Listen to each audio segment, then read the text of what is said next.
my name is Maria Piñate and I'm doing my demonstrative speech. The topic that I choose for this speech is how to properly serve in tennis. And today I'm going to have a model to explain it. It's going to be my sister, Erica Piñate. She owns her own tennis academy and she also played at the #1 spot at Marshall University for 4 years. So she knows what she's talking about. What I have learned for her and many other coaches is that you can easily divide serve in 4 easy steps, especially for beginners. But before that, you need to know how to properly grab the racket. So this is what we call the hammer grip. As you can see, it's pretty easy and it's pretty obvious why it's the hammer grip, because it looks like a hammer.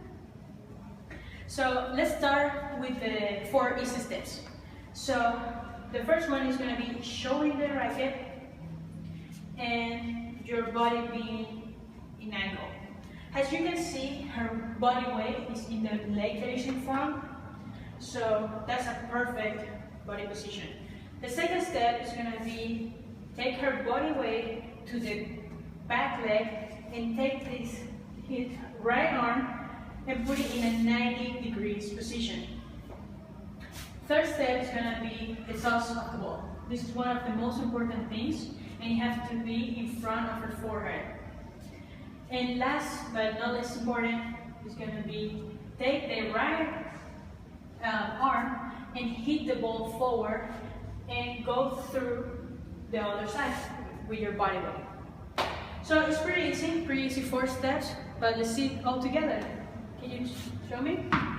So 1, 2, 3, 4.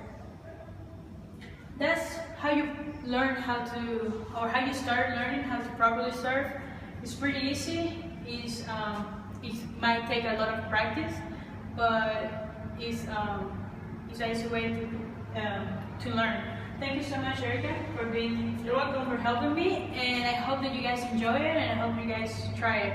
Thank you very much, and hope to see you guys soon.